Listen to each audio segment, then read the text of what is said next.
This is part 3 of the Spirit Walker, Tessa Lamar novels, Book 4. Written by Kathryn M. Hearst.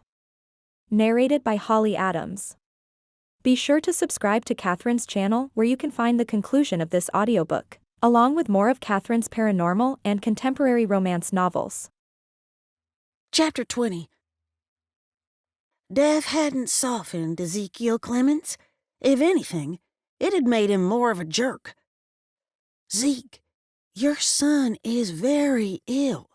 He'll die without the money to pay for the new liver. I tried one more time to rationalize with the ghost. He's always been an ungrateful little bastard. What do I care? The spirit clung to the corner of the ceiling. He reminded me of a half-human, half-spider zombie. Because your wife will be heartbroken to lose her only child. I'd had about all I could take of his company.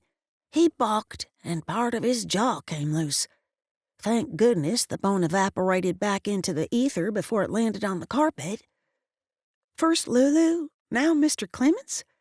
Why do the spirits look like corpses? Most of the dearly departed returned as a version of their best selves.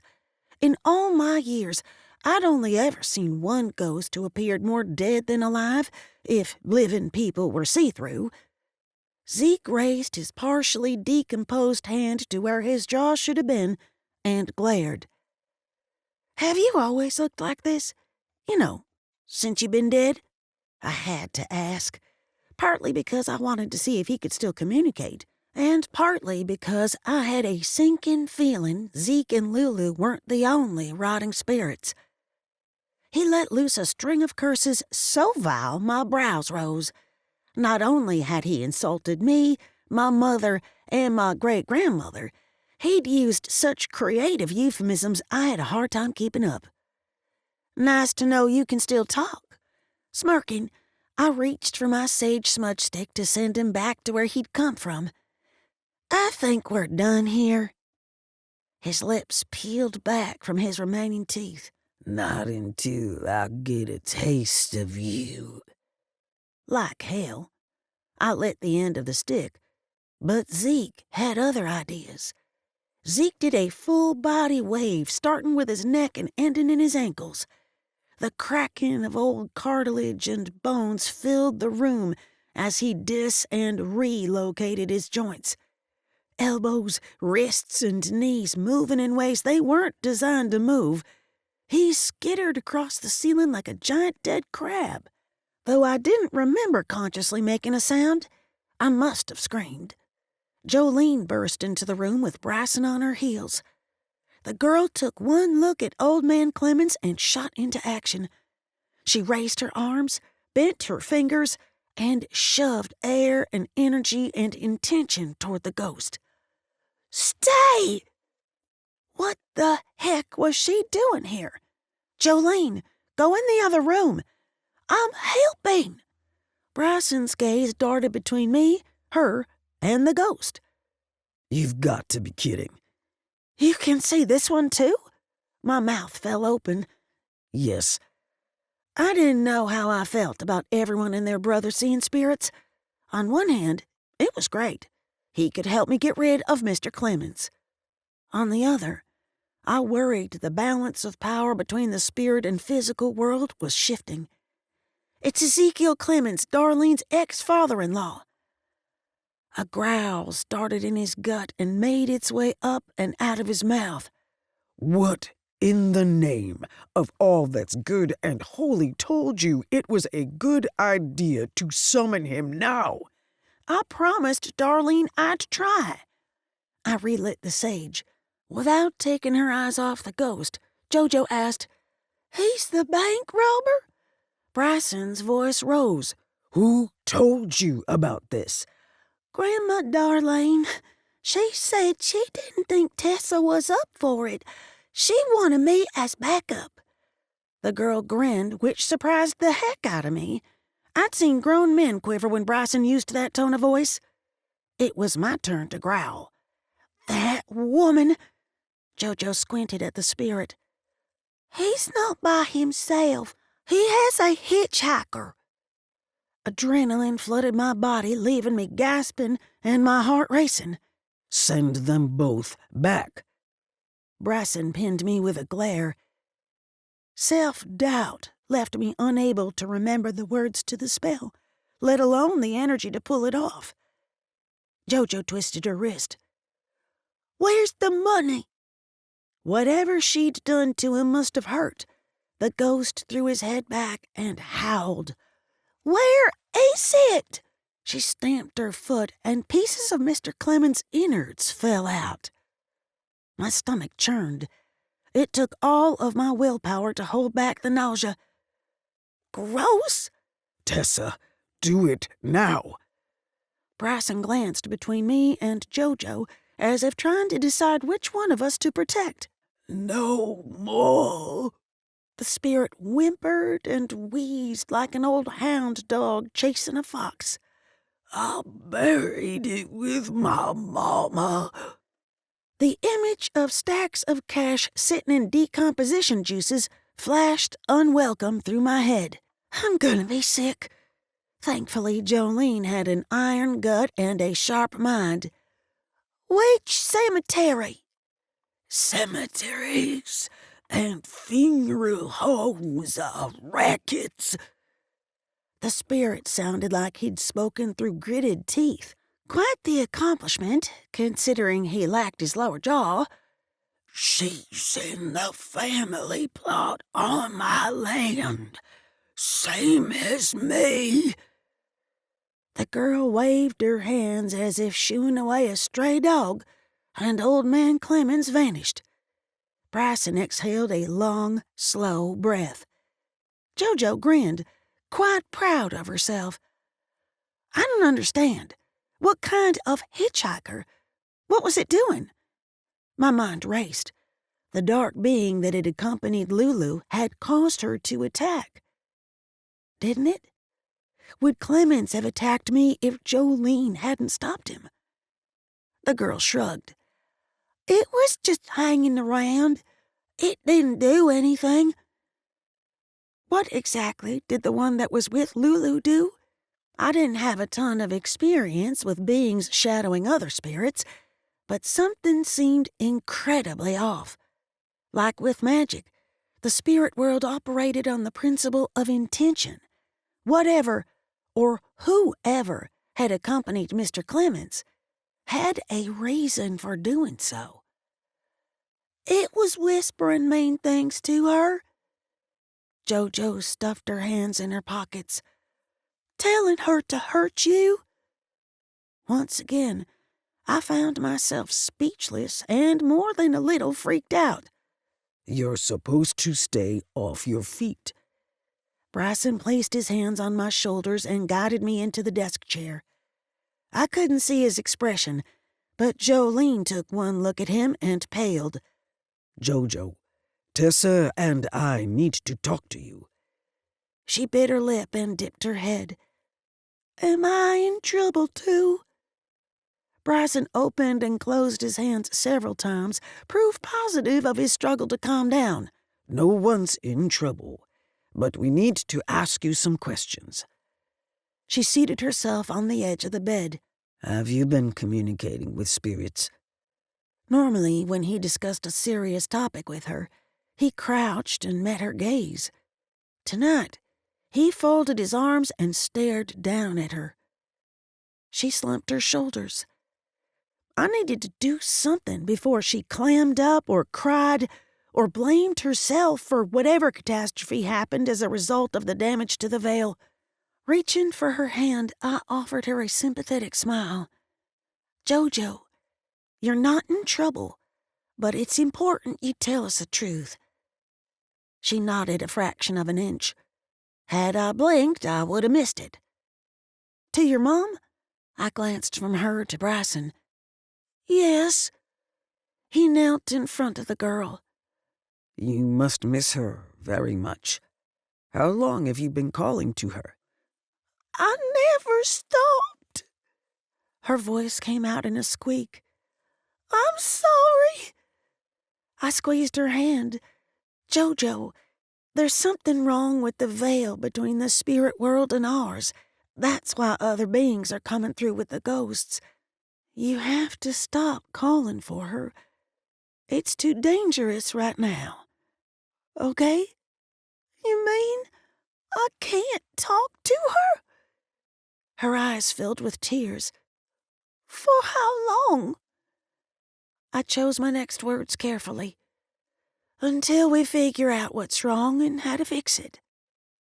She jerked, as if I'd struck her. That's not fair. You summoned the bank robber. Bryson opened his mouth to speak. I cut him off with a quick headshake. You're right, I did. But I'm an adult, so what? I'm a kid and I'm stronger than you. You froze just now. Jolene glared with such animosity I felt it in my chest. What would have happened if I wasn't here? We show respect for each other in this house, Jolene.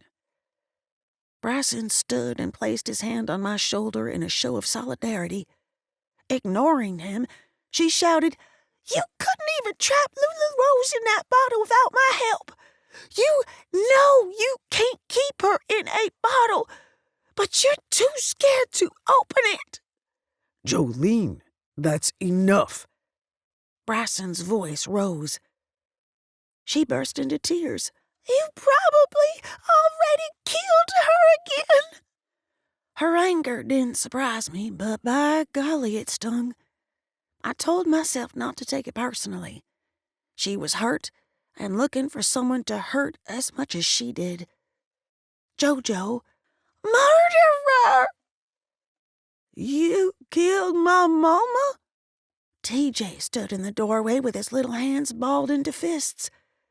My heart shattered like crystal on a tile floor. Jolene would get over her tantrum, but this moment would likely haunt TJ for years. How could I explain the situation to a 6-year-old when I didn't understand it myself? We have to erase his memories of the conversation, do a spell, and make him forget this ever happened. I met Bryson's gaze and did my best to get the message across without saying a word. When that didn't work, I mouthed, Forgetting spell. We can't, he whispered. TJ grabbed a container of pens from the desk and threw them against the wall. I hate you! Bryson took a step in TJ's direction, but Jojo pushed past him. I was talking nonsense. Tessa wouldn't hurt anybody. I'm sorry. She tried to embrace him. TJ pushed her away. I sat, unable to say or do anything to help him. He didn't want apologies or hugs or kind words. He was expressing his emotions the only way he knew how, the only way he'd been taught. Anger and aggression. Wild-eyed, the boy turned to the bookcase. His gaze drifted over the rows of bottles and old coffee cans. He zeroed in on the blue bottle holding his mother's spirit. TJ lunged for the shelves, but Bryson caught him around the middle before he reached them. Kicking and screaming, TJ fought for his freedom. We have to do something. I stood on shaky legs. Everything has a price. He tightened his grip on the boy. If I never heard him say those words again, it'd be too darned soon. I don't care. Do it. Bryson gave me a pained expression. Sleep. TJ went limp in his arms. Daddy? Jolene's eyes went wide. What did you do to him? Stopped him from hurting himself or anyone else. Bryson turned to me and widened his eyes. A cry for help if I ever saw one. It's okay. He'll wake up in a few hours good as new. Go turn down the bed. We'll talk about this later. I untied TJ's sneaker. She stared at me as if I'd ordered the mass execution of kittens. It's not right. Will you order him to knock me out the next time I misbehave? Now there's an idea. In no mood to argue with her, I said we'd talk about this later. Ugh! The girl stamped her foot and stormed out of the room. I bit the inside of my cheek to keep from calling after her. I take it Grandma couldn't watch them tonight? Her and Dottie had a rough time with TJ today. They thought it best if he stayed with someone trained to handle these sorts of things. Bryson sighed. Don't let what Jolene said bother you. I hitched a shoulder and tossed TJ's second shoe to the side. I'm okay, but she's not even a teenager yet. I thought I'd have a couple more years before she hated me. He nodded to my belly. Thank God this one's a boy. I smiled despite my mood. She was right. I froze. Heck, I didn't even pick up on the other spirit. We're going to figure this out. He pulled me into a tight embrace. The man Scarlett referred us to returned my call. He agreed to come here for a few days. I wiped my eyes on the back of my hand. When? Tomorrow. He doesn't drive or fly. I agreed to pick him up. But I have a doctor's appointment in the morning. Aaron will take you. Bryson captured my chin between his thumb and forefinger. You know I wouldn't miss it if I had any other option. Send Aaron to Georgia. I couldn't believe I'd thought that, let alone said it aloud. I loved them both the same, I did. But Bryson knew magic and didn't get queasy at my OB appointments. I needed him with me. He brushed his lips across mine. It's hard to live in another's shadow. You need to allow Aaron some time in the sun. Chapter 21. Everybody buckled in? Darlene glanced over her shoulder at the kids in the back seat. Yes, ma'am. TJ rubbed his eyes. The spell Bryson cast on him had done its job. The boy slept a solid 10 hours. Jolene nodded. She hadn't uttered a word since the previous evening. Cole, my baby brother, made cooing sounds and kicked his chubby legs. At least someone's in a good mood today. I forced a smile. Thanks again for coming with me this morning. It's no problem at all. Anything for my baby girl. She squeezed my knee before putting the car in drive. Tell me again where your husband's ran off to. Her demeanor surprised me. I don't know what I expected, but not this. She seemed so normal, so unaffected by the news she wasn't my biological mother. Aaron was called into the station, and Bryson had to run to Georgia to pick up another medicine man. Must be important for them to leave you by yourself. They both had good excuses, even if I didn't like being left at the mercy of my mother. Anything could happen. I could get bad news. I could go into labor. Heck, I could come under attack by a shadowy being from the great beyond. They hated to miss the appointment, but it couldn't be helped. Like I said, I'm happy to take you. A yawn overtook me before I had a chance to cover my mouth. You look like hell. Aren't you sleeping? You know how it is. Aaron came in late from work last night. The more he tried to sneak around, the more stuff he tripped over. I couldn't sleep even after he'd come home. Every time I drifted off, I awoke in the middle of a nightmare. She snorted. At least he tried. Stone comes in and flips on the light. Seriously, though, you need all the sleep you can get before the baby comes. When she'd first announced her pregnancy, I hated the idea of her having another baby. She hadn't exactly been much of a mother to me when I was growing up. But now that I was expecting, it was nice to have her advice and hand-me-down baby clothes. Mama, did you have nightmares in your last trimester? She gave me the side eye. More like acid trips without the drugs. One time I ate chili before bed. When I woke up, I smacked poor Stone upside the head because I had a dream he was cheating on me with a space alien. Intergalactic extramarital affairs would have been a cakewalk compared to dreaming about murder scenes. I'm glad I'm not the only one. The nightmare felt so real it took me a good 5 minutes to realize I'd dreamt it. Tell me about the dream. Maybe it has some meaning to it. She grinned. You should study up on dream interpretation.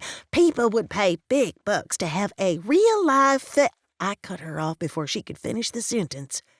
We had little ears and big mouths in the back seat. The last thing I needed was for TJ to tell everyone I was a freaking fairy. It was work-related. Something went wrong and I was in danger, but then Aaron showed up out of the blue and saved me. Darlene rolled her eyes. Well, we don't need a book to tell us what that was about. You're afraid of giving birth and looking to your husbands to help you through it. I nodded, but she'd gotten it wrong. The dream had nothing to do with labor and delivery, and everything to do with the boo hag attacking us. Jolene sighed loud enough for the entire car to hear it. I glanced over my shoulder to find her giving me a "you're the stupidest person on the planet" look. When I turned back around, she muttered under her breath. At the end of my patience, I debated waiting until we could talk alone before addressing her attitude. Since I had no earthly clue when that would happen, I decided to strike while the attitude was hot. I understand why you're upset with me, but your behavior is unacceptable. She stared out the window. You are allowed to speak your mind, but when it becomes sass, there will be consequences. Do you understand? Though I knew she heard me, she didn't reply. I'd like a response, Jolene. Yes, ma'am. She spoke in a flat, monotone voice, a slight improvement over her sass. The baby kicked hard enough to make me wince. I pressed my hand to the side of my belly in hopes of calming him. It didn't work. He pushed back. Just what I needed, another misbehaving child. Darlene gave me a sly grin. I remember when Cole used to elbow me like that. You're not going to believe it, but you'll miss being pregnant once he's born. I highly doubt it. How did the baby get in your stomach anyway? TJ asked. I gave my mom a wide-eyed stare.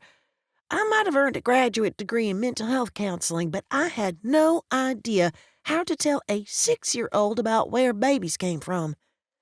Darlene laughed. When a man and a woman are in love, they kiss and hug and ask God to give them a baby. My mouth fell open. Not only did her explanation make no sense, I feared it would lead to follow-up questions, or worse, logistical questions. When none came, I glanced over my shoulder at him. The boy pursed his lips and wrinkled his nose. The mama swallows the daddy's spit to make a baby grow in her tummy? My mother, bless her heart, burst out laughing. No, honey, women swallow when they don't want to get pregnant. Mama! I face-palmed. Thankfully, we arrived at the obstetrician's office before he could ask any more questions. I'd grown used to getting strange looks from the office staff and patients in the waiting room. Walking in with 2 gorgeous guys drew a lot of attention. However, that morning, we drew an entirely different kind of attention. Darlene had poured herself into leopard print spandex pants and a black shirt that showcased her enormous chest. Wearing sweatpants and one of Bryson's flannel shirts, I walked in with Jolene pouting on one side and TJ picking his nose on the other. We looked like the delegation from the local trailer park. My mother either didn't notice the whispers and stares or didn't care. She marched to the check-in desk with a studded leather purse and matching diaper bag on her shoulder and my baby brother on her hip. My daughter, Tessa Lamar, is here to see Dr. Dennison. She's been having some pains. I tugged TJ's hand away from his face as discreetly as possible and led the kids to the back of the waiting room. Jolene plopped into a chair a good 3 yards from me and pretended to ignore me. TJ glared at the pregnant women sitting across from us. One of the ladies offered him an awkward smile. "Are you going to be a big brother?" The boy looked her over as if she were covered in cow manure. His gaze settled on her swollen belly. "I know what you've been up to, and it's disgusting." "TJ!" I wanted to crawl under the chair and die, but I doubted I'd fit. "I'm so sorry. He's been asking questions about the birds and the bees. Seems he's still a little confused." The woman snapped her mouth shut. "Children that age don't need many details." "Oh, we didn't get into specifics. I know everything there is to know about making babies." TJ smirked. "And if you don't want them, you swallow." The woman huffed, grabbed her bag, and hurried away. "That's not what he meant," I called after her, but it was too late. Half the waiting room had overheard the conversation. I'd never felt so judged outside of church.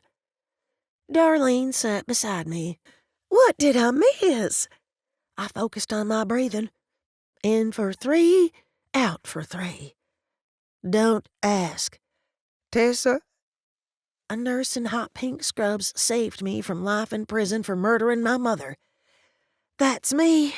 I stood and got the heck out of there. Chapter 22. I had a love-hate relationship with doctors' offices. I hated everything about them until the end of the appointment. Then I loved leaving. Unfortunately for me, I wouldn't take my exit anytime soon. I'd already peed in a cup, had blood drawn, and suffered through a pelvic exam, but the obstetrician wanted an ultrasound to rule out any complications. Are you comfortable, Miss Lamar? The nurse draped a paper sheet across my exposed belly. Is that a rhetorical question? I regretted the words as soon as they came out of my mouth. She'd done nothing but show up to work. It wasn't her fault I was here. Sorry, I'm not sleeping well. Be sure to mention that to Dr. D. The nurse offered a weak smile and dimmed the lights. Try to relax. The sonographer will be with you when she's finished with her current patient.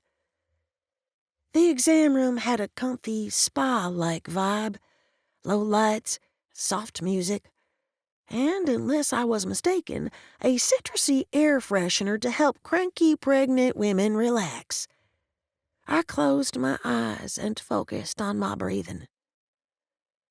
Aaron appeared out of nowhere and grabbed my shoulders. "What are you doing here?" "Here?" I gazed over the expanse of green fields. In the distance, a farmhouse sat on a hill. It reminded me of something I'd seen as a child, white, warm, and welcoming. "Where are we?" You have to go. Now. A drop of sweat fell from his brow and landed on my forehead. No wonder.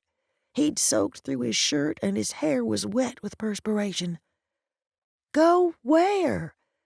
I couldn't hold on to a thought long enough to make sense of where we were or what had happened. "You're scaring me." He glanced over my shoulder and went wide-eyed. We're out of time. Run! Rather than following him, I turned to see what had him so worked up. Big mistake. A skinless woman crested the hill not 10 yards from me. I knew I should move, but my feet remained rooted to the ground. The woman lunged for me. The impact stole my breath before we hit the ground in a tangle of limbs and claws and teeth. I fought to break free, but I might as well have kicked and punched a statue. Nothing I did slowed her from tearing the skin from my muscles. "Aaron! Help me!" Several gunshots rang out. The skinless woman flinched as the bullets tore through her, but she refused to release me. "Miss Lamar? Tessa?" A soft voice echoed on the edge of my subconscious. What felt like minutes later, a warm hand rested on my shoulder. "Miss Lamar, you're having a bad dream." I surfaced from the nightmare and opened my eyes. Surprisingly, I recognized the sonographer and the room. More surprisingly, I felt as if I'd had a good night's sleep.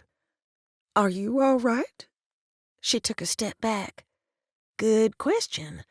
I remembered every vivid detail of the dream, including the agony of my skin separating from my body. However, it had just been a nightmare. I told myself it couldn't hurt me, but after what happened to Lulu and Mr. Campo, I wasn't so sure.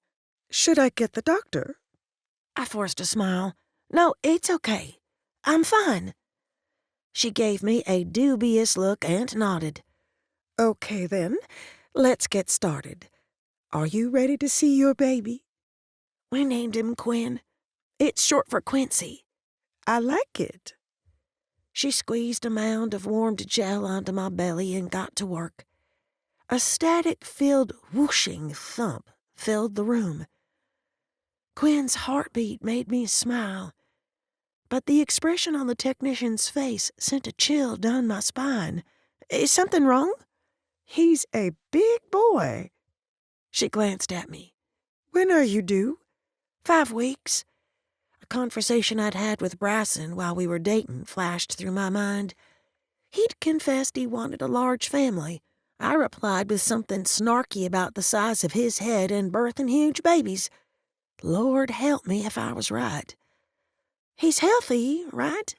"Yes, but we may have miscalculated your due date." She turned off the machine and handed me a paper towel. "Sit tight. The doctor will be in shortly." "Thank you." I cleaned the goo from my stomach and tried not to worry that she hadn't turned the screen where I could see it. Dr. Dennison entered the room while I was pulling my pants up and shirt down. He spoke without taking his attention off the stack of papers in his hand. "Your tests came back normal.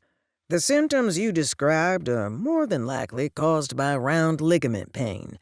It's a fancy way of saying the ligaments holding up the baby are strained." "It's nothing to worry about?"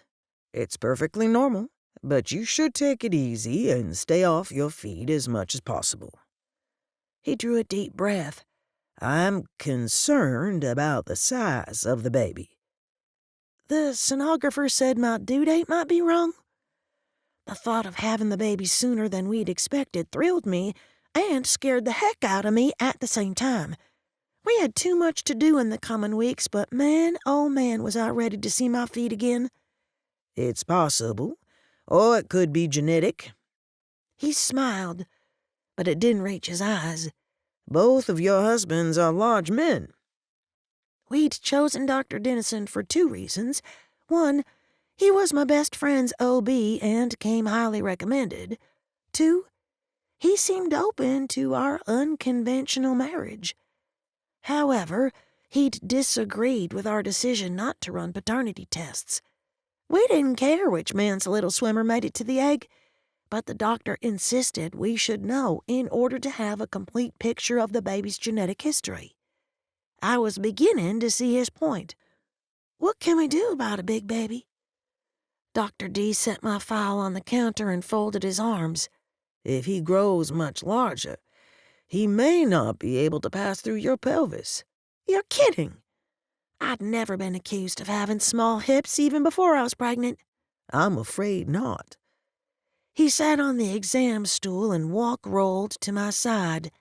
"I know how you feel about cesarean sections." "No." My hand instinctively went to my forehead. I'd held my best friend's hand during her C-section and had the scar to prove it. The thought of being strapped down to a table and having my baby yanked out of my body made me queasy. I don't want that. There must be other options. We could induce labor in your 37th week, He sighed. but there is still a possibility you will need a C-section.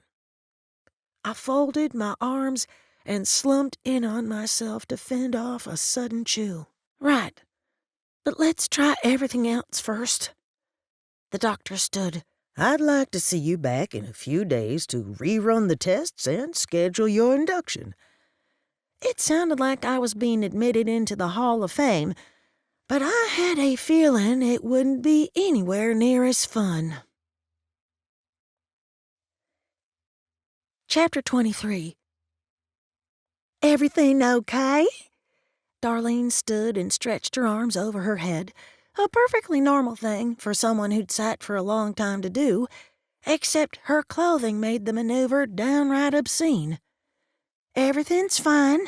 I didn't want to get into the induction business until I had a chance to talk it over with Aaron and Bryson. He said the pain is from stress on the ligaments holding the baby up. Darlene patted her spandex-covered backside. You wouldn't have that problem if you wore pants with more support in them. I'm not wearing Spanx 9 months pregnant. I glanced around the waiting room and my blood ran cold. Where are the kids? Stone picked them up an hour ago. She slung her purse over her shoulder. I lowered my voice. Mama, TJ's really struggling and Jolene is acting like a moody teenager. Are you sure Stone can handle them and Cole? She looped her arm in mine and led me to the door. That man has the patience of Job and the sex drive of King Solomon. TMI, Mama? Way too much information. I didn't need to know that my hippie vegan stepfather could keep up with a man the Bible said had had 700 wives and 300 concubines. She waited until I buckled in before dropping a bomb on me. Mind if we make a pit stop at the Clemens on the way home? I need to check in on the men Edna hired to dig up her mother-in-law. My chest tightened at the thought. Who told you? Let me guess. Jolene? She put the car in drive and pulled out of the parking lot. The girl became a regular chatterbox after they called you back. Figures. I let my head fall back and closed my eyes. She's only 10. I don't know if I can handle 8 more years of this. My mother barked out a laugh. 8? You were a little shit to me from 10 until about 9 months ago. Gee, thanks. I pinched the bridge of my nose to stave off a headache. We can go to the Clements on 2 conditions. I don't want to be anywhere near the coffin when it comes out of the ground, and you have to feed me afterwards. Deal. Darlene slapped the steering wheel and let out a little whoop. Don't give up hope. One day when JoJo's your age, you two will be like us, Thelma and Louise off on an adventure. Thelma and Louise had Brad Pitt to keep them company, not an old lady who's probably been in the ground longer than I've been alive. Honestly, Tessa, when did you become such a stick in the mud? She turned on the classic rock station and sang along to every song, loud and off-key. Had I known the Clements lived in unincorporated Orange County, a good 45 minutes from the doctor's office, I would have insisted we have lunch first. By the time we arrived, I was starving and my molars were floating. I hoisted myself from the car before Darlene cut the engine. Where are you going? She called after me. Without slowing or turning back, I said, I have to use the little girl's room. Auntie Edna's probably out back with the gravediggers. I sent up a silent prayer that my mother was wrong, or if nothing else, the front door was unlocked. Cell pressed to her ear, Darlene caught up with me at the front door. Edna's not answering. I knocked loud enough to wake the dead. A mental image of Zeke's mother popping out of her coffin demanding to know who was at the door made me giggle. What's so funny? Darlene looked at me as if I'd lost my mind. I opened my mouth to explain, but a second giggling fit overtook me. Bad move. I clutched my belly and crossed my legs. Oh no, are you in pain? Darlene draped her arm over my shoulders. Sit down and breathe like they taught you in Lamar's classes. She huffed and puffed to demonstrate the technique. Still snickering, I said, I'm fine, but I'm going to wet myself if I don't get to a bathroom soon. All that laughing, it's a miracle you didn't already. She stood upright and wrenched open the front door. The unmistakable odors of blood, bowels, and boo-hag hit me like a battering ram. Oh, shit! My Lord! Darlene covered her nose and mouth. What is that smell? Mama, no, don't go in there. Call the police. I reached for her, but it was too late. My mother moved into the old farmhouse as if pulled by an invisible string. Chapter 24. Mama! I had two choices and neither of them were good. Make a break for the car where I'd left my phone, or follow her into the seemingly dark and empty house. Darlene's ear-piercing screams made my decision for me. I rushed inside and found my mother standing in the center of the kitchen, clutching her chest and wailing like a banshee. Edna Clemens' skinless body lay sprawled out on the gold and orange linoleum. At least I thought it was Edna Clemens. Without skin, most folks looked alike. Come on, we shouldn't be in here. I turned her toward the door. For once, Darlene remained quiet and compliant, a sure sign she'd gone into shock. I settled her into the front seat of the car, grabbed my phone, and dialed the chief of police. Rosen! The sound of his voice made me second-guess my decision to call him instead of Aaron. Hi, this is Tessa Lamar. I work for you?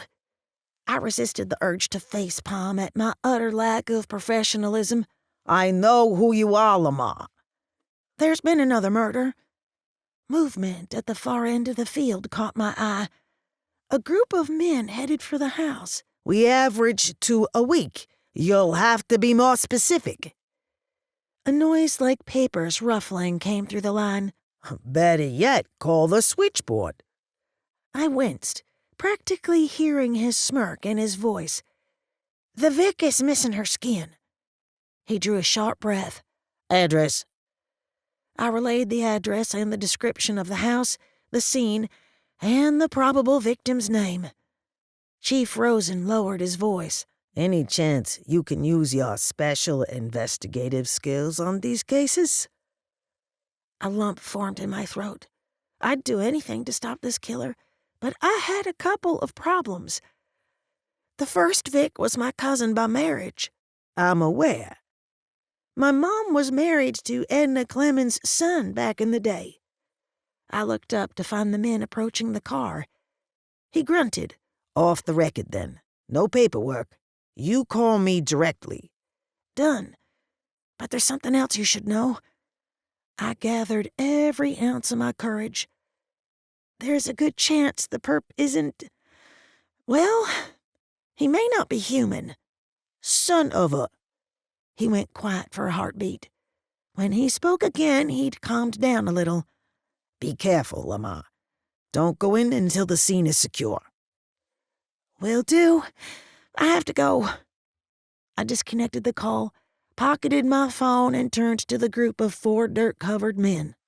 The apparent leader of the bunch looked me over from sneaker to frizzy hair. Are you Darlene? My mother raised her hand as tentatively as a kindergartner asking to go to the restroom. That's me. I'm Carl. He nodded back the way they'd come. We have the casket out of the ground. Thought you and Edna would want to be there when we crack it open. It occurred to me that they wouldn't have shown up and started digging without permission. When was the last time you saw Edna? About an hour ago, give or take. He spat chewing tobacco juice on the ground.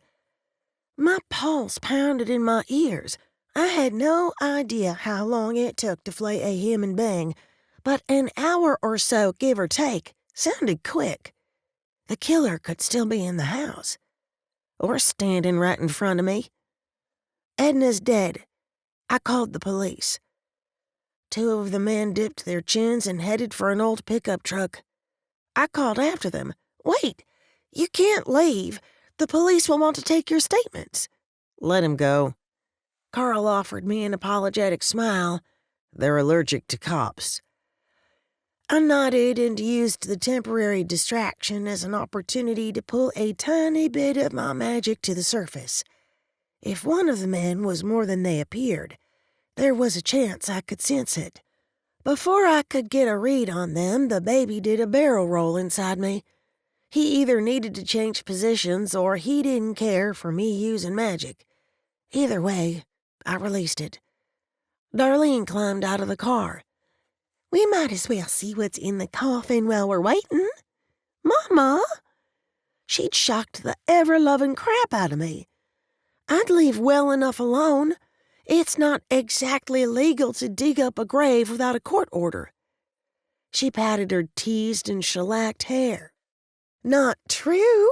You can dig up anything you want on your land. Besides, I already saw one dead body.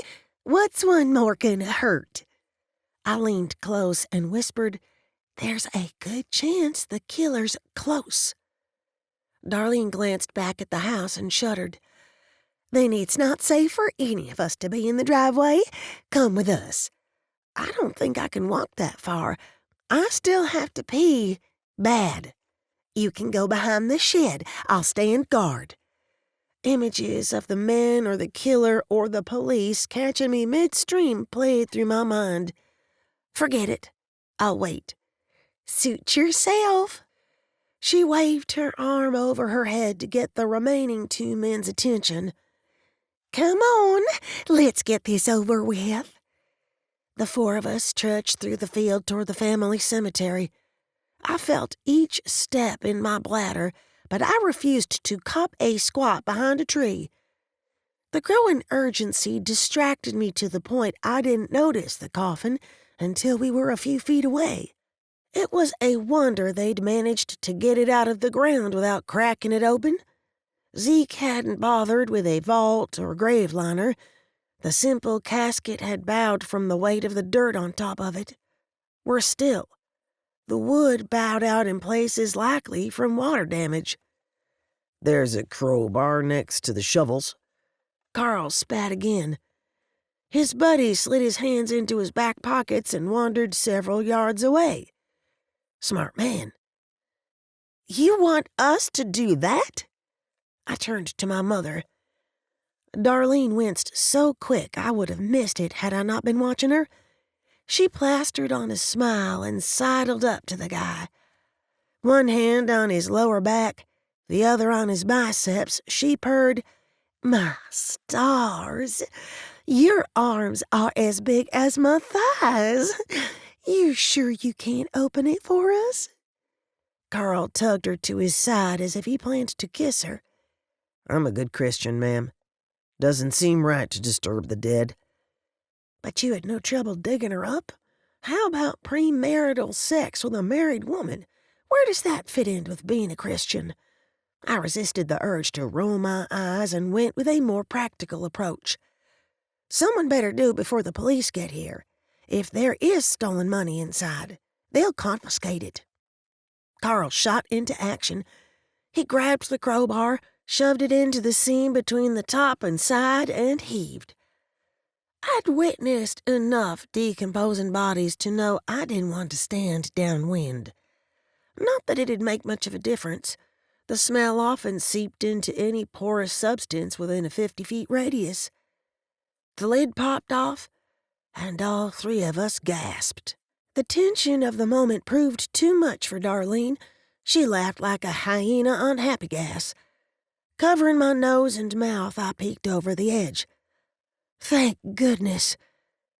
Ezekiel Clemens had buried his mother's ashes in the coffin, along with 3 duffel bags stuffed full. Darlene pulled the first bag out, opened the zipper, and squealed. "I've never seen so much money. Help me get these to the car."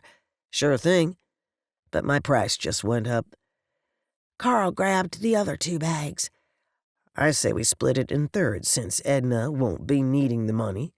My buddy and I'll take 1 bag. You girls take 1 apiece." "Deal." My mother ran her fingertips over a stack of cash like she was caressing a newborn baby. I stood there dumbstruck. What about Jed? He needs the money for a new liver. Darlene smirked. "Tessa Marie, you made it clear you didn't want the money. Jed can have your share." A whistle cut the conversation short. I turned and frowned. I would have recognized those broad shoulders and dark hair anywhere. What the heck is he doing on the crime scene? "Is that Aaron?"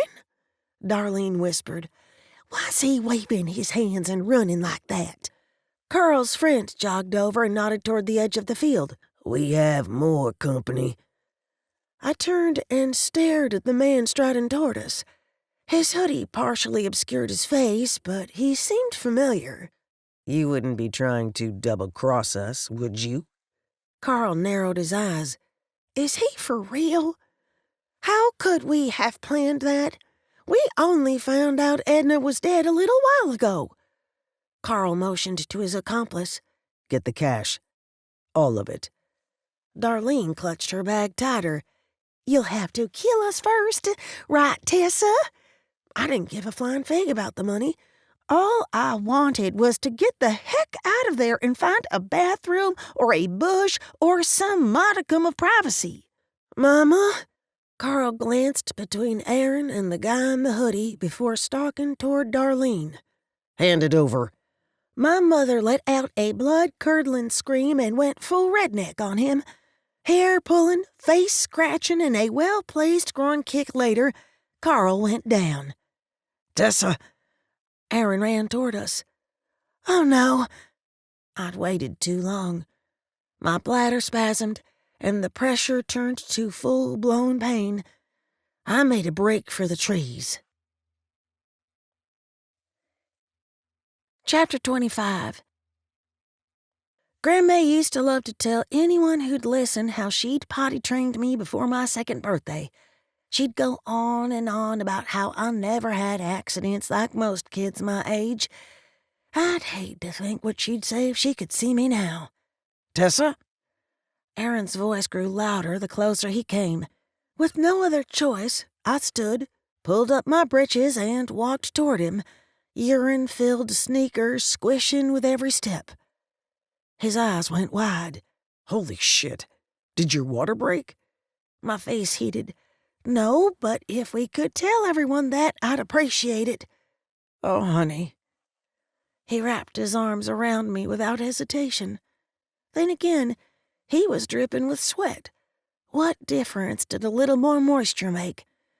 I couldn't help but wonder if this is what Bryson had in mind when he'd told me to let Aaron have a little sunshine. I'm so embarrassed. I didn't want to use the bathroom in the house and mess up the crime scene. Then Darlene and that guy insisted we dig up the body. "I'll help you get cleaned up, but we have to go. Now." He took my hand and pulled me toward the forest. "Wait, I can't. Chief asked me to walk the crime scene." He tightened his grip and increased his speed. "I had another dream." Dream. The weird nightmare I'd experienced in the doctor's office came flooding back. The field. The skinless woman. How had I missed it? Before I could open my mouth to speak, something large slammed into my side. The impact left me gasping for air. Like in the damned nightmare, the creature landed on top of me. All I could see were claws and teeth. I fought with everything I had, but I couldn't get away. "Help me!" Several gunshots rang out, and the weight lifted. Confused, I scrambled to all fours. The creature had Aaron on the ground a few feet away. He'd managed to hang on to his service revolver, but either he'd run out of bullets or he was too stunned to fire it. Once again, I freaking froze. Unarmed, pregnant, and terrified, I didn't know what to do. Magic came with a price. And that price could very well be my unborn child. Aaron's screams tore through me. He'd die if I didn't act. Calling up every ounce of magic I had inside me, I felt the firebird stir. I couldn't shift while pregnant, but that didn't mean I couldn't incinerate the bitch. The ends of my hair ignited and flames danced in the palms of my hands. Still, I gathered more. I had one shot. I had to make it count. Aaron's back bowed, and he let loose another agonizing cry. I imagined the magic forming a spear of heavy, sharpened metal and shoved it into the skinless woman's back. The creature threw her head back and screeched. Bare muscles and tendons stretching, she reached over her shoulder to pull it free. My heart stopped. Aaron lay still beneath her. Too still. I focused on the spear and imagined the magic spreading through her body, flowing through her arteries and veins, burning her from the inside out. The sounds she made were unlike anything I'd heard before, an animalistic keening that made my blood run cold. And then they ended. The woman vanished. The earth on either side of Aaron where her knees had been bore scorch marks, but otherwise, it was like she'd never been there. I reached out with what little magic I had left in me and found no residual energy. No hint to where she'd gone. Nothing. "Officer, down!" Spots danced on the edge of my vision. "Help!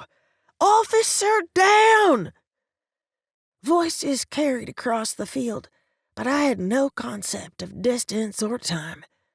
My entire world zeroed in on two sparks of light, Aaron and the child inside me. Both were still alive, but they were weak. Too weak. For the second time in 24 hours, I found myself surrounded by doctors and nurses. "Where's Aaron? Where's my husband?"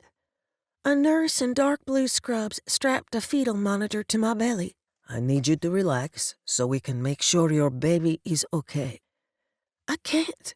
Not until I know how he's doing.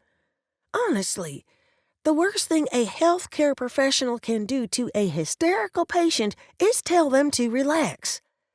He gave me a curt nod and vanished behind the curtain separating my bed from the others. I closed my eyes and sent up a prayer. Normally, I named names when I spoke to God, but I had way too many people on my list today to be specific. Please let them be okay. All of them. This family has been through enough.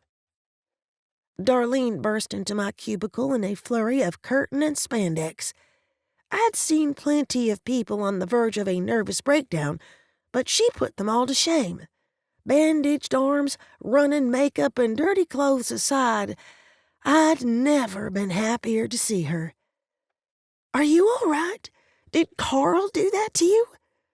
I had no idea what had happened after she'd kicked him in the nuts. She waved her hand.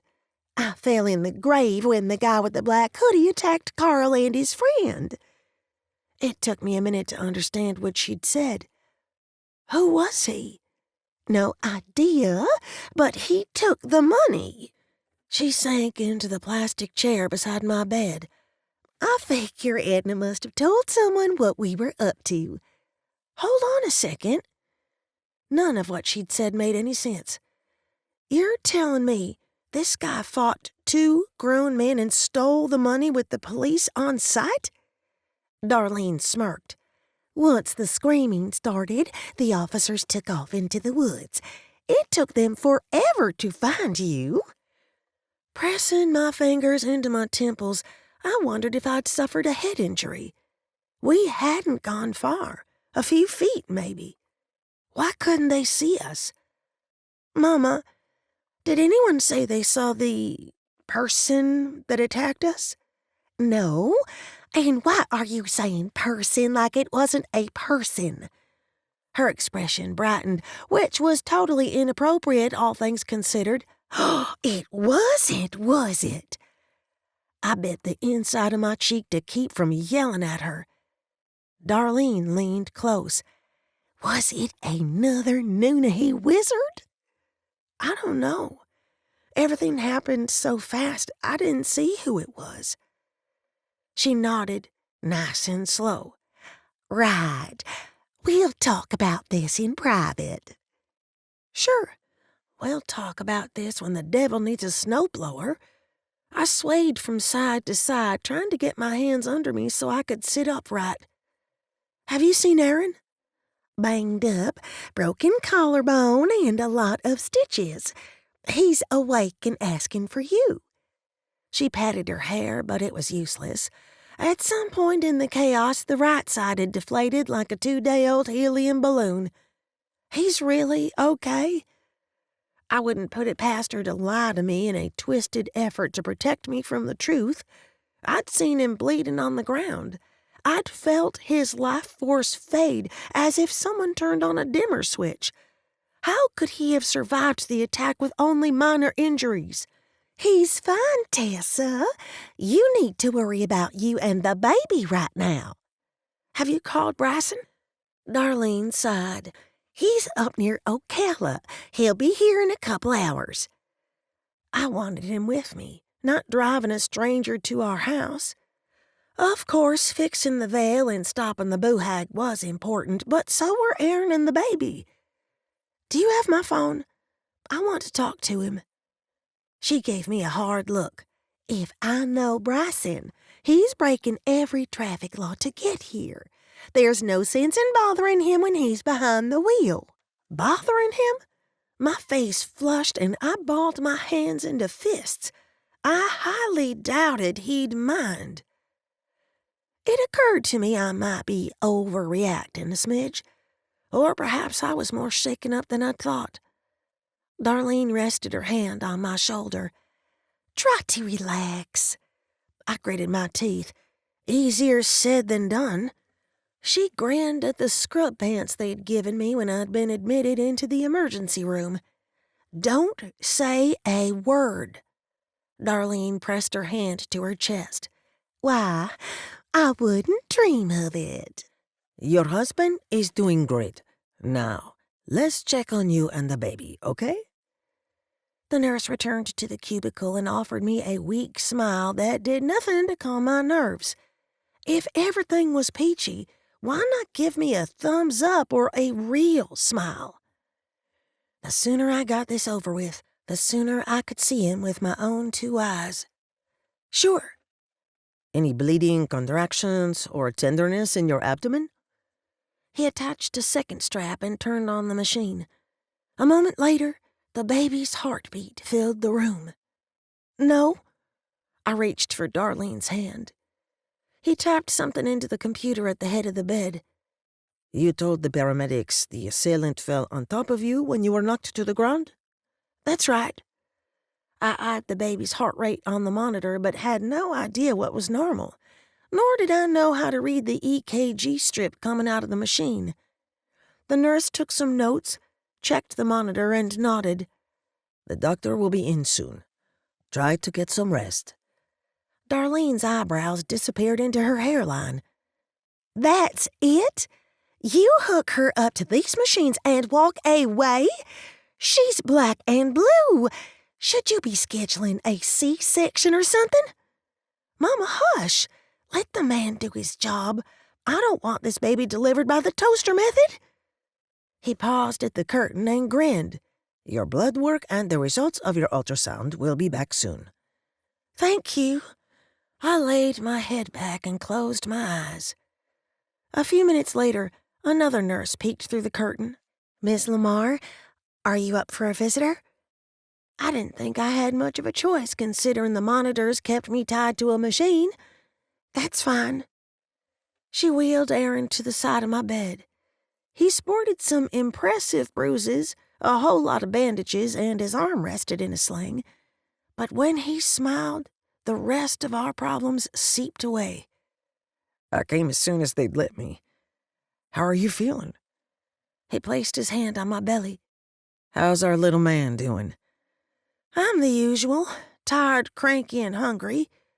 Running my fingers through his hair, I whispered, "Thank you for saving us." Frowning, he glanced away. More like you saved me. "If you two will excuse me, I need to check on Stone and the kids." Darlene hustled out of there before either of us responded. Aaron and I stared at each other for what felt like forever before he lowered his gaze. "I'd say we saved each other, but I get the feeling you'll argue with that, too." It's not easy being the human in this relationship. He turned his head, winced, and rubbed his shoulder. "Look at me." I waited until he met my gaze. "Whatever it is that you're doing when you're asleep is incredible." That's the problem. We don't know what it is. As far as I can tell, I'm seeing the future, but it's not doing us any good. He dipped his chin. It's gotten to the point I don't want to sleep. I lowered my voice. "I dreamed about the field, too." His eyes widened. When? "I dozed off this morning at the doctor's office. I was dreaming, and you were there." Remembering how different the nightmare was from reality made me shudder. It was different, though. What time was that? He'd taken me so off guard I had to stop and think about my answer. 10 or so. Why? Aaron's eyes widened. I came home around 9:30 and took a nap. My mind raced with crazy thoughts. Bryson had called him a dreamwalker. Did that mean he actually visited other people's nightmares? In my dream, the creature killed you and Quinn. His voice cracked. The room spun and my stomach twisted like an old dish rag. I woke up during the attack. It took me a few minutes to wrap my head around the implications of what he'd said, but boy, howdy, once I did, I wanted to hug him. "Aaron, don't you see? You changed the outcome today. You recognized the field and stopped that thing from hurting me and the baby." He furrowed his brows. How is it you were in the dream with me? "I'm not sure." Dr. Dennison pulled aside the curtain, took one look at us, and frowned. I knew the look. He had a lecture on the tip of his tongue. Rather than waiting for the inevitable tongue lashing about taking it easy, dangerous jobs, and the like, I went for a preemptive strike. "When can I go home?" Aaron had other concerns. How's the baby? Dr. D tore the strip of paper off the fetal monitor. Heart rate looks good. No contractions. Any pain or bleeding? I flashed him a smile. "Nope. I'm a little sore, but it's nothing a warm shower and a good night's sleep won't cure." The doc seated himself on a rolling stool. I'd like to keep you tonight for observation. "Is that necessary?" I hated hospitals almost as much as I hated liver and onions. I needed a good night's sleep, something I could never do there. Not only did nurses come in to poke and prod you every few hours, hospitals had a ridiculous number of ghosts. I'm afraid so. You'll need to be on the monitor for a couple more hours, and I'd like to run more tests while I have you captive. Aaron squeezed my hand. I'll stay with you. "But you're injured. You need your sleep." Dr. D cleared his throat. Have you had a chance to discuss inducing labor? I'd never wanted to punch a member of the medical profession so much in my life. Considering I'd left his office a few hours earlier, I hadn't had time to both talk about a birth plan and fend off a skinless monster. Inducing labor? Aaron glanced between us. I wanted to curl up and hide. I was waiting to talk about it with you and Bryson together. Talk about what? Bryson stepped into the already crowded cubicle. His dark gaze slid over me and followed the wires and tubes to the various medical equipment. Next, he took stock of Aaron's bruises, bandages, and arm. Dr. Dennison cleared his throat. According to the ultrasound performed in my office this morning, your baby weighs almost 10 pounds. Wait, what? You didn't tell me he was that big? The idea of pushing out a 10-pound baby made my entire body hurt. The exact weight isn't as important as the circumference of his head in relation to the size of your pelvis. The doctor glanced back to Bryson and Aaron. I suggested we schedule a cesarean section. No, I don't want that. I hated the whine in my voice. Bryson squeezed my hand. What are the alternatives? Dr. D frowned. We could induce labor early, but given the size of the baby, we may end up in surgery anyway. The color drained from Aaron's face. Isn't it better to leave him? Premature babies have a lot of health problems. The risks decline significantly after the 37th week. The doctor patted my ankle. You don't have to decide now, but I want to see you in my office Friday. Bryson turned to me. I know you're traumatized after watching Haley's C-section, but nothing. I folded my arms and rested them on the top of my belly. You may not have a choice. If this were a normal kid, I'd agree.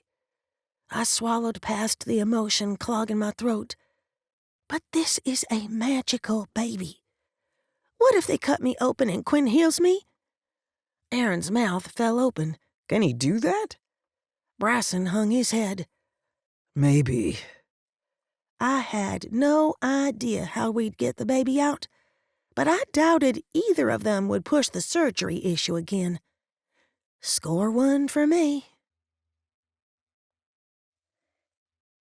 Chapter 26. I'd loved the little greenhouse when it belonged to Charlie and Dottie, and I loved it even more now that Bryson, Aaron, and I had made it our home. Normally, walking through the front door felt like a warm hug. Unfortunately for me, the day was anything but normal. How much more can go wrong? I'd spent most of the day in the hospital waiting for Dr. Dennison to sign my discharge papers. All I'd wanted to do was come home, shower, and nap. And now I had to deal with this. My living room looked like a metaphysical shop, and a Persian bazaar had a love child on the carpet. Candles and woven grass baskets containing everything from roots to plants to bones filled the already crowded space. A man I could only describe as unique sat in the middle of the space chanting. Bryson cleared his throat. This is Hearst, the root doctor. The man cracked one eye open, nodded, and went back to his work. Root doctor? I whispered. Gullah word for medicine man. Gullah? Bryson lowered his voice. His culture and language. I see. Before I could dig into why Harris the Gullah root doctor had transformed our house into a scene from Indiana Jones, TJ and Jolene ran out of the kitchen like wild monkeys on crack. I braced for impact. Easy! TJ wrapped his arms around me and rested his cheek on my belly. You're home! Jolene rolled her eyes in such a dramatic fashion she put most teenagers to shame. That is, until she caught sight of Aaron. The girl went from too cool to deal to panic-stricken so fast, I couldn't help but wonder if she'd developed a second personality. Daddy? He held his good arm out to her. I'm okay. It looks much worse than it is. She hugged him as if she thought he'd break. Does it hurt? A little. He closed his eyes and kissed the top of her head. Stone, my hippie stepfather, shoved his hands in his pockets and rocked back on his heels. I hate to be the bearer of bad news, but I think we have a problem. Another one? I took stock of the disaster in the kitchen. It seemed he'd attempted to cook. I turned back to him, and cobalt blue glass caught my eye. Is that? Bryson must have followed my gaze, because he hurried past me and picked up the rubber band and tinfoil that we'd attached to the top of the bottle. Lulu's freaking bottle. TJ stepped back and toed the carpet. I just wanted to talk to her. Aaron studied the ceiling as if expecting something or someone to attack. Good thing Harris was here. The ghost seems to dig him. Stone grinned at the root doctor. Gotta respect the man so in tune with the universe. Focusing on the energy in the house, I recognized each of my family members. When the root doctor's magic brushed against mine, I sank into it like a warm bath. It reminded me of Achila and Charlie, elemental and pure. There was nothing dark or evil in this man. And then I sensed Lulu Rose, a tiny ball of anger hovering over one of Harris's baskets. I didn't dare take my attention from the pissed-off spirit, but I needed fewer witnesses for what I planned to do. I spoke without turning my head. Stone, would you take the kids outside? Jolene's glare returned. I'm staying. You can't do it alone. I should have said something to Aaron about the girl's newfound attitude, but between the boo hag and the conversation about cutting the baby out of my womb, there wasn't much of an opportunity. Jojo, I need you to go outside. I said I'm staying. She folded her arms. Aaron and Bryson drew breaths as if preparing to correct her, but I shook my head. This seemed to be between me and her, and darn it, I would handle it. Reminding myself that I was the adult, and it was up to me to mirror appropriate behavior, I turned from the spirit and squatted down to eye level with the girl. From now on, I'll explain something to you once. If you argue or disobey, you'll lose TV and computer privileges for the rest of the day. That's not fair. She looked between her fathers and settled on Bryson. You told me everyone has a voice in this house. To express your opinion, not to disrespect your mom. Jolene's eyes widened. She's not my... Aaron clamped his good hand on her shoulder. Tessa asked you to go outside with Stone. You will go. Now. But she needs my help to handle Lulu Rose. What are you gonna do? TJ tugged my pants. His expression tore at my heartstrings. We'd done it again, allowed Jolene's anger and frustration to bleed over to him. She smirked at me before turning back to the boy. Send your mama away for good? That little... She'd purposely hurt TJ to get back at me. No! He burst into tears. Harris's chant grew louder, faster, more urgent. Dude. Stone stared behind me. Lulu Rose had morphed from a ball of energy to her full height, her full, skinless, furious height, and she was moving toward me. Outside, now. Aaron's baritone voice left no room for argument.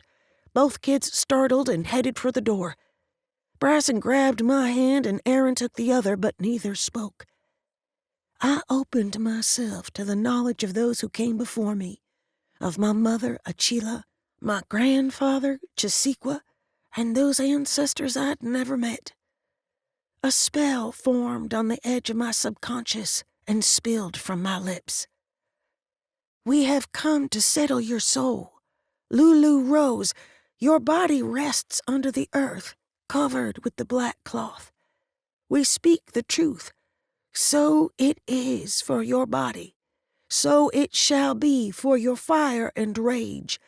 Now your soul will become light as air, darkness gone. Your spirit shall rise above the sky. The men repeated the spell with me, Bryson speaking in Cherokee, Aaron in English.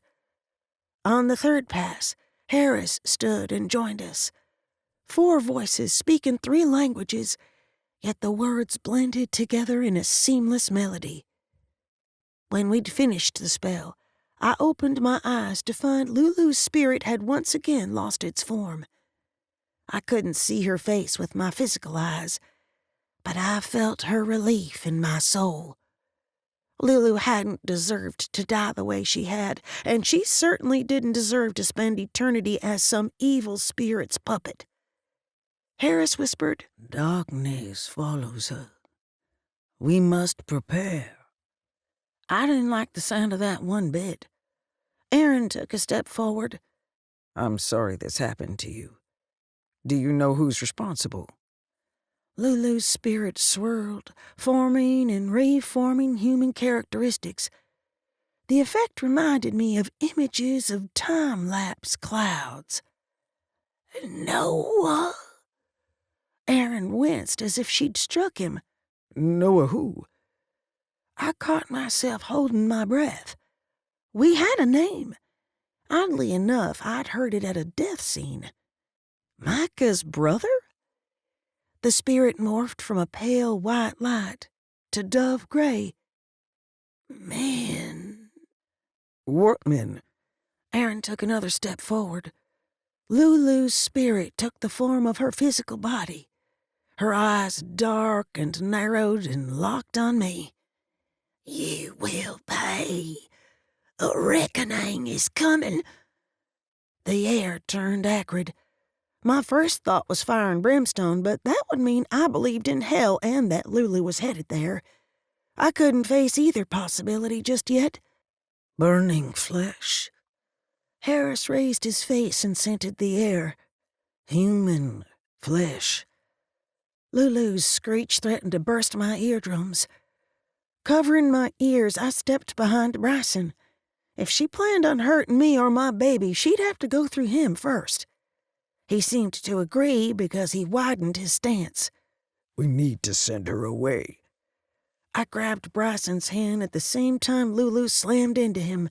The darkness surrounding her spirit slid over him like oil on water, oozing and stretching its way toward me. Bryson made a gurgling sound and clutched his throat.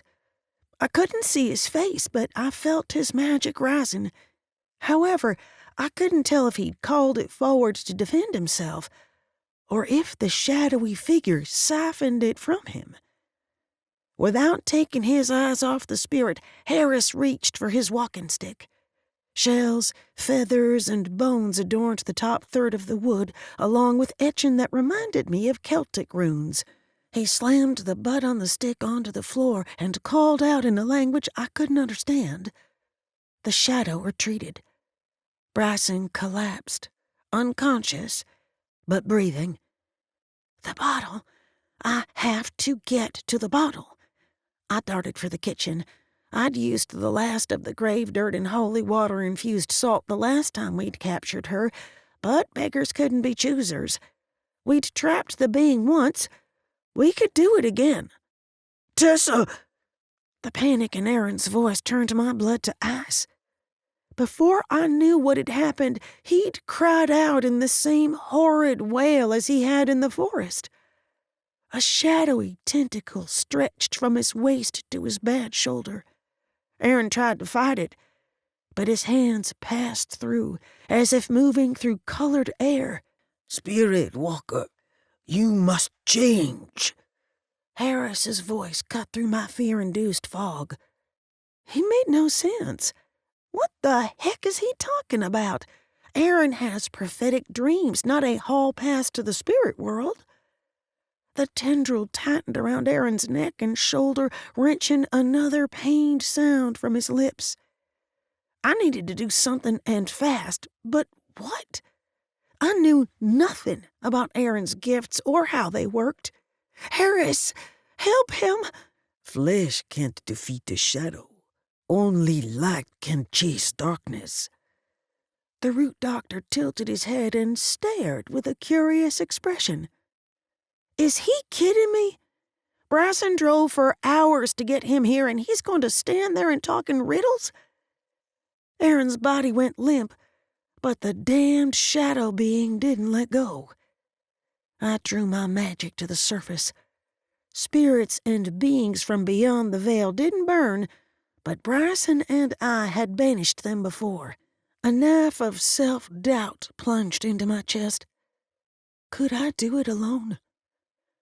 I focused on the earth beneath my feet, the energy in the walls of the place we called home, the sky above me, the fire in my soul, and the cold breeze blowing through the windows. My voice rose louder and clearer than I'd ever heard it before. White Raven, draw near so you may hear my cries.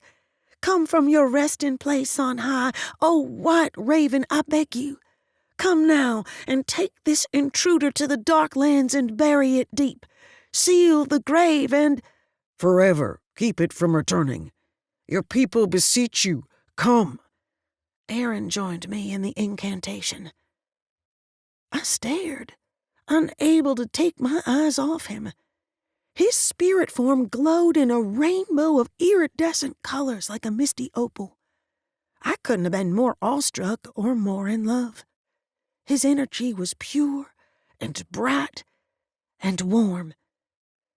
Movement in the corner of my eye drew my attention. We hadn't completed the spell.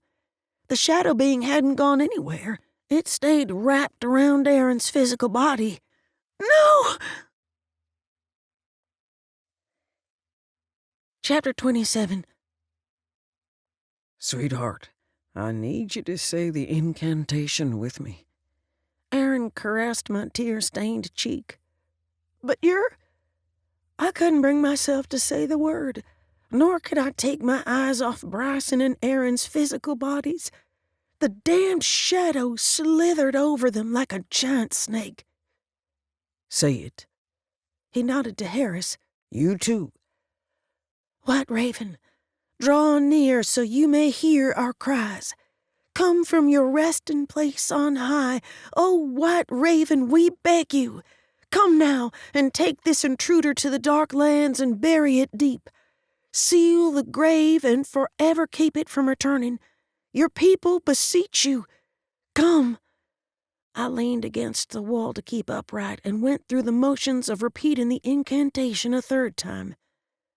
My mind drifted to the little girl waiting outside, and the child in my belly, and TJ, and Grandma, and Dottie. How could I take care of them all on my own? The weight of my grief threatened to buckle my knees, but I knew if I gave in to my despair, it'd devour me. It is gone. Harris banged that freaking stick on the floor again. I couldn't look at the root doctor, nor could I trust myself to not say something ugly. He'd stood there and watched while the being sucked the life out of my mates. Tessa. Aaron whispered my name so softly I thought I'd imagined it. Glancing around for his spirit, I grew more and more panicked. Was that a goodbye? Aaron? Over here. I turned and almost passed out from the shock of seeing him sitting upright. Aaron Joseph Burns, if you don't stop leaving your body lying around, I may have to take a switch to you.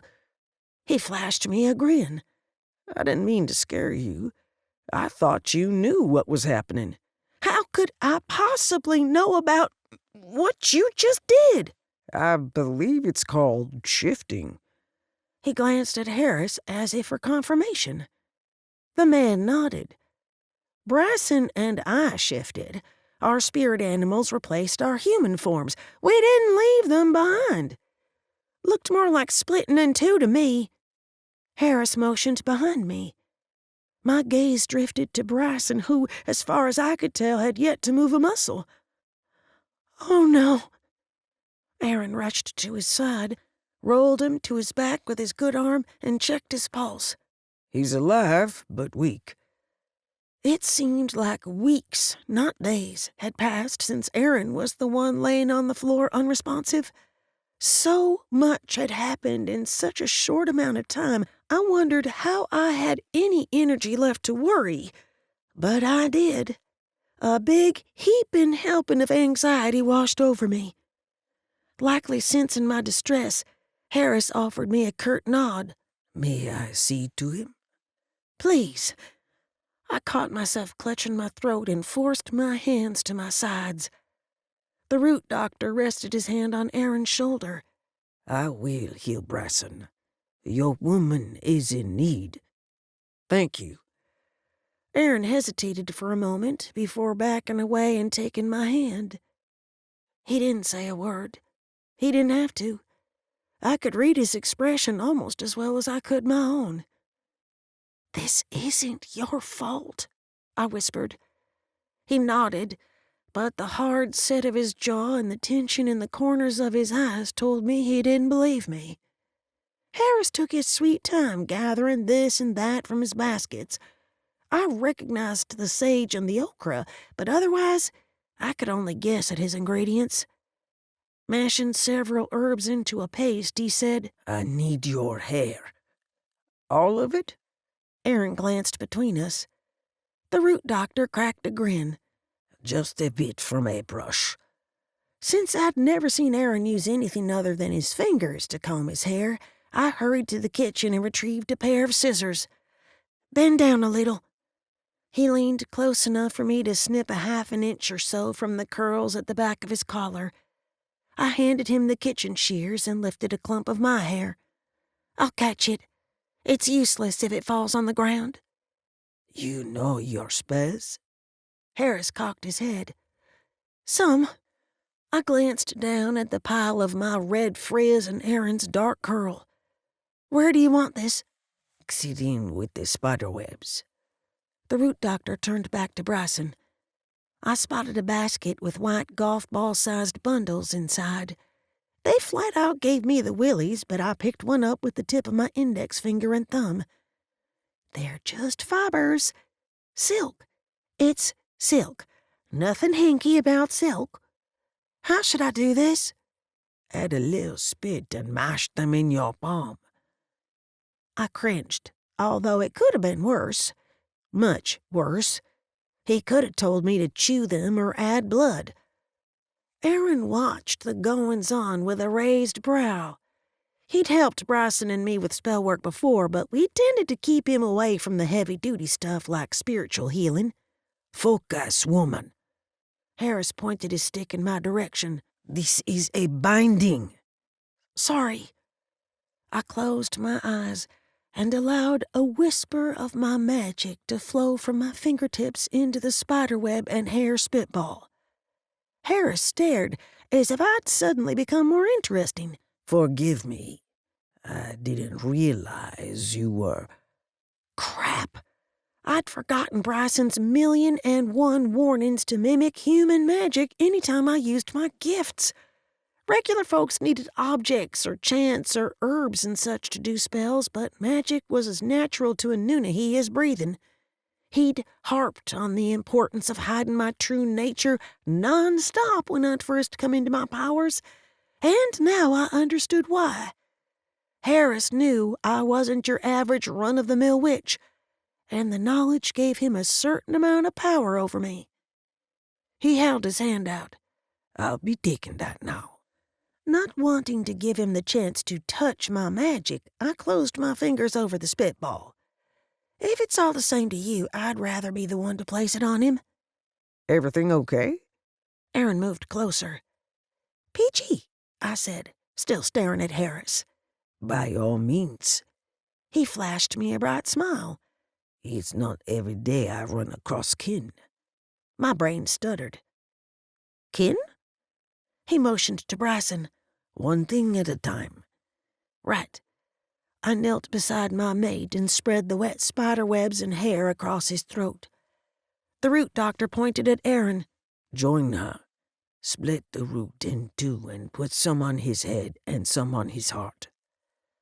I glanced around, but all I found was the bowl full of herbs. Root? The root of my magic. He nodded to the concoction. Your root is in the web and hair, yes? I guess so. I opened Bryson's shirt, took a scoop of the root, and smeared it over his chest. Unlike the god-awful salves we made, the elderberry mixture had a pleasant aroma. So pleasant it made my stomach growl. Aaron gave me an odd look and dipped his good hand into the bowl. Where do I put this? Across his forehead. He used his finger to paint purple lines so carefully I wanted to take the bowl from him and do it myself. However, I reminded myself that everything was harder to do with one arm in a sling. Harris studied us like a cat watching a couple of mice. I trusted Scarlett, but I had to wonder how well she knew this guy. What now? He banged his stick on the floor in a slow rhythm. Stomping on the downbeat, he moved in a circle around the three of us. It reminded me of the stomp dances the Cherokee elders performed. Or it did, until he crossed the spot where he'd begun, and his magic closed around us. He's trapped us inside.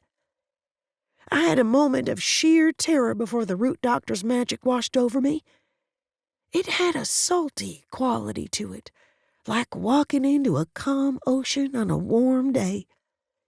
A split second later, Bryson drew a deep, rattling breath and opened his eyes. It was my turn to stare. The root doctor had a secret. A big one. Harris wasn't human. Chapter 28. I sat curled up between my men, more thankful for the privilege than I'd ever been. Sometimes it's true what they say. You don't know what you have until it's gone, or almost gone. Are you sure you feel okay? I searched Bryson's expression for any hint of distress or pain. I'm good. He tugged me close and kissed my temple. Better than good. Thank you. I nodded to the root doctor. Thank him. He's the one who knew how to help you. Aaron and I just followed orders. You have my gratitude. Bryson regarded Harris for a long moment. May I ask what sort of spell you did? Bound your energy with your mates and opened your heart and mind to allow them to nourish you. Harris finished his sweet tea in one long pull and set the glass aside. Bryson nodded, but I could sense the unease in his spirit animal. If I had to guess, I'd say he didn't trust the other man.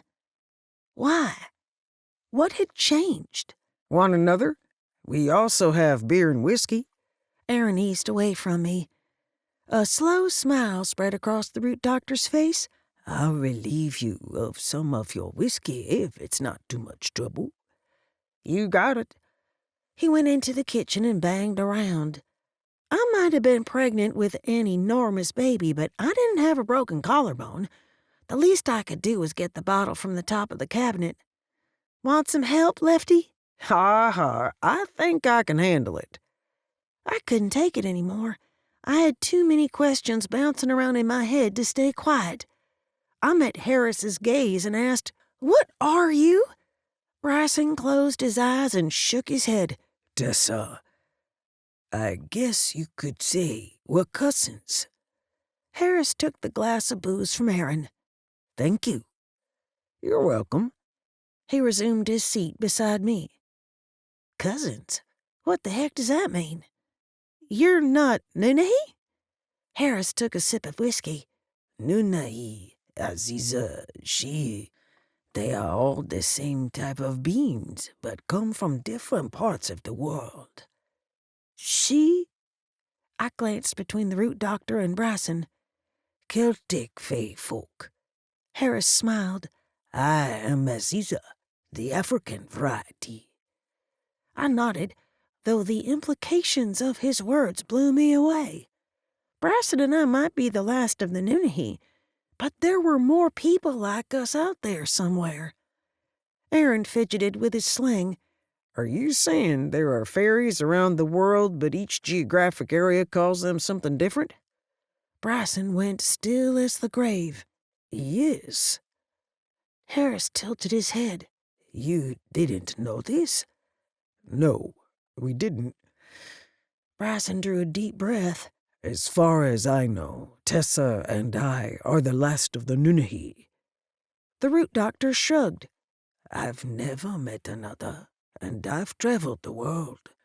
This is a good thing. I squeezed Bryson's hand. He didn't seem convinced. In fact, he looked downright perplexed. Aaron sighed. Do you know what attacked us? A very powerful shadow form. Harris set his empty whiskey glass next to the other. Bryson, Aaron, and I exchanged glances. Shortly after Jolene had come to live with us, we'd had a few run-ins with the shadow forms. They weren't actual ghosts because they were never human. They were the manifestations of the darkness living inside all of us, the part of ourselves most folks kept hidden from the world. They aren't strong enough to come through the veil on their own. They must travel with another spirit, Harris said. We've dealt with them before, but the one tonight seemed sentient. Bryson sat straighter. Someone was controlling it? Maybe, maybe not. But someone was definitely feeding it for it to be so powerful. The root doctor glanced around the ceiling, but I had a feeling he wasn't checking out the old-fashioned popcorn texture. Do you know how to repair the holes in the veil? Bryson's tone shocked me. He'd practically barked at our guest. Harris regarded Bryson for a long moment before nodding at Aaron. I'd say he's our best shot. You realize I'm the only human in the room? He sat back, as if to put space between himself and the root doctor. You're more than that, and you know it. Harris met my gaze. You're vulnerable because of the pregnancy. I'd suggest you keep someone with you at all times until things are back to normal. Although the room was nice and toasty, I rubbed my upper arms to stave off a chill. Are you saying we can expect more attacks? Harris glanced toward the door. Someone's here. Bryson stood and walked away without a word. I stared after him. In all the time I'd known him, I'd never seen him be so rude. Then it hit me. As far as I knew, he'd never dealt with another fairy besides me, and half the time I was as lost as last year's Easter egg. Harris intimidates him. Jolene came through the front door and stopped dead in her tracks. She glanced from Harris to the various baskets, the mess on the floor, and finally to me. Grandma said y'all needed to come for supper. I wanted to send her back with my regrets, but I didn't dare. Besides the fact we hadn't shared a meal since the birthday party, my great-grandmother wouldn't have sent for us unless she needed us. Tell her we'll be right there, and set an extra place for our friend. Jolene gave the root doctor one last curious glance and hightailed it out of there. I pushed myself to my feet and offered Harris a smile. I hope you're hungry. Grandma makes enough food to feed an army. Aaron ran his hand over the back of his neck. Why don't you and Bryson go? Harris and I will stay here and get to work. Speak for yourself.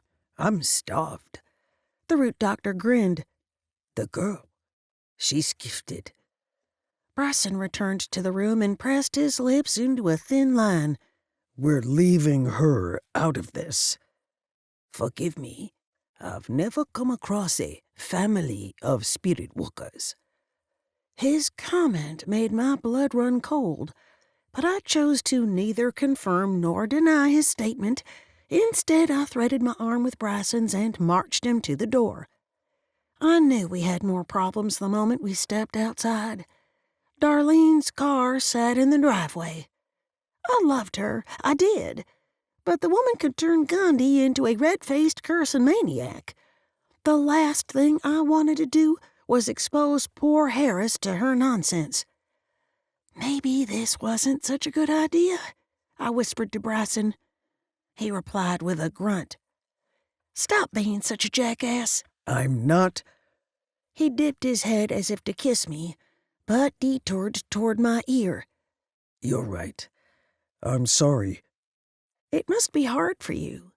I glanced back at Aaron and Harris, who were talking about dream walking and the like. He's very powerful. That's not it.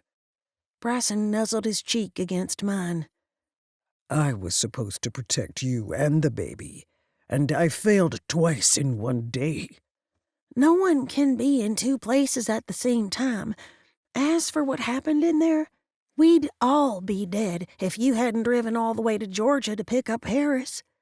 I nudged his side. You're still my hero. This time he didn't detour. He planted his lips on mine and gave me one hell of a kiss. Darlene called from Grammy's front porch. "Get a room or come inside while the food's still—" I witnessed a miracle. My mother shocked speechless. "Who's your friend?" She managed to make friend into a 3-syllable word. I turned to the root doctor. "Harris, this is my mother, Darlene. Mama, this is Harris. He's come from Georgia to visit with me and Bryson." Darlene gawked. I couldn't understand her reaction. As far as I knew, she wasn't a racist. We'd had all manner of folk come to visit over the years. Giving her the benefit of the doubt, I turned and looked at him. Really looked. He stood a few inches taller than Aaron and weighed half as much. Add in some rather interesting clothing choices, a walking stick decorated with bones and dreadlocks down to his backside, and you had yourself one interesting individual. Nice to meet you, Darlene. He offered her his hand. She seemed to snap out of her trance and slipped her fingers into his. "You too." What's all the fuss about out there? Come inside before the gravy separates. Grandma poked her head outside. She blinked once and grinned like a crocodile with a bird perched on its snout. Welcome. I hope you like Frito pie. We're feeding kids who are picky eaters. I would have made something for the adults, but Tessa didn't tell me we had company. Harris pressed his hand to his heart. It's a personal favorite. Somewhere in the back of the house, TJ started wailing. Grandma met my gaze. She didn't need to say a word for me to get the message loud and clear. She needed help with the boy. If we hoped to have a peaceful meal, I'd need to comfort TJ and put a muzzle on Darlene. 1 out of 2 would have to do. The head-splitting sounds of a screaming child led me to the Florida room. TJ sat in the corner, cradling his stuffed rabbit, David Hasselhoff. He glanced at me, and his cries turned into gasps and hiccuped sobs. Since I highly doubted I could get up again if I parked my butt on the floor, I pulled an ottoman over to him and sat. "Hey, little man, did you do it? Did you send Mama away forever?" He stared with big brown eyes that broke my heart. I didn't know how to answer him. Lying would only make things worse in the long run, but I wasn't sure he'd understand the truth. "Not forever. I let her out of the bottle, so she's like the rest of the people who have died." "But Jojo said—" "She's a smart girl, but she doesn't know everything." I made a mental note to have a long talk with Jolene. "If you have questions, it's probably better if you ask a grown-up." He nodded and wiped his nose on his sleeve. "Where'd Mama go?" "To heaven, to visit with her Mama and Daddy and Charlie." "And Grandma Ruth?" He glanced down at the stuffed animal. His grandmother had given it to him before she'd passed away. "Yes, and all of our family members that have died." I smiled, though I wanted to weep for him. "Even the ones we've never met." He cocked his head. Are they having a reunion? Given the current state of affairs with the Vale, I doubted it. However, I couldn't tell him that. I bet they are having a party up there. A big one. With cake and pie? A devilish grin tugged the corners of his mouth. And beer for Mama? All of that and more. I held my arms out. What do you say we have dinner and cake and pie of our own? No beer? I laughed for what felt like the first time in months. How about root beer? Only if it has ice cream in it. Duh! How else would we have it? The kid would ride a sugar high for the next 3 days from all of the sweets I'd promised him, but it'd be worth it to see him smile. This has been part 3 of the Spirit Walker, Tessa Lamar novels, Book 4. Written by Kathryn M. Hearst. Narrated by Holly Adams. If you enjoyed this audiobook, please subscribe to Kathryn's channel where you can find part 4 of The Spirit Walker, along with more of Kathryn's paranormal and contemporary romance novels.